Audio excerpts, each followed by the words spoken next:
Thank you, Mr. Speaker, sir, for catching my eye so as I contribute to this motion that has been brought forth by Honorable from Kasiga Ward. Mr. Speaker, today I'll be the happiest woman in the universe, and I'm here to urge my fellow members, or rather honorable members, that to support this motion with all their energies that God has given them.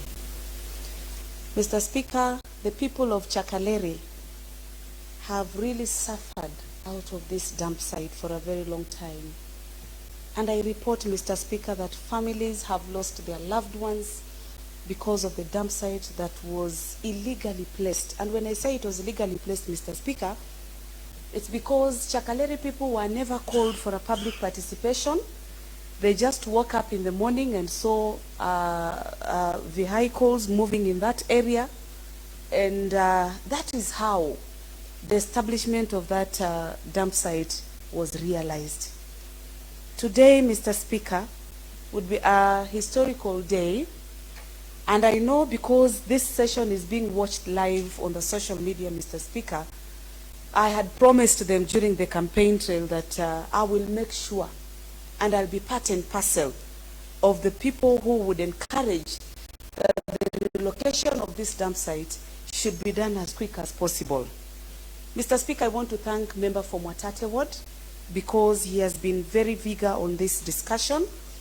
And I am praying, Mr. Speaker, that even as we relocate this dump site to another area called Mgondiwabaka, let us always follow the procedures that have been put by the law. Let us always make sure that as we do that, we also consider the health factors of people living around that area. And maybe it should never happen, Mr. Speaker. I would not wish any person or anybody in this county to lose his life or her life, or a family to lose a member on the carelessness that has been observed in the last two regimes, Mr. Speaker. Mr. Speaker, I have been standing here and I've been saying that we should not run a county government as if this is a comic show. This is not a comedy. These are very serious matters, Mr. Speaker, that someone would just wake up in the morning and decide that we are going to do this without even looking at the repercussions of the law, Mr. Speaker.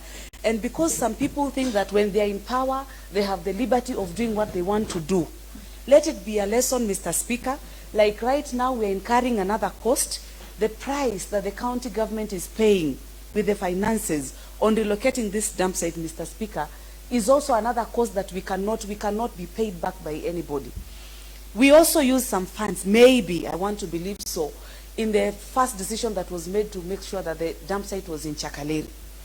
Again, those are lots of funds, Mr. Speaker.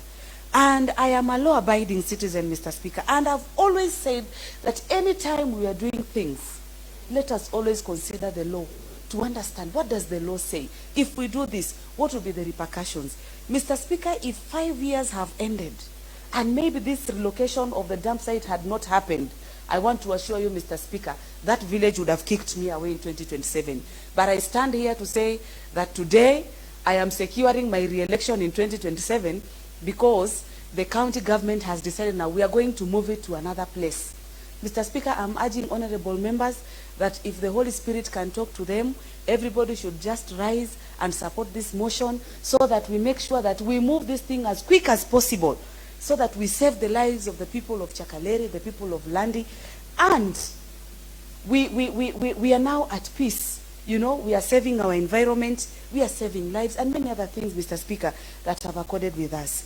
With those few remarks, Mr. Speaker, I submit.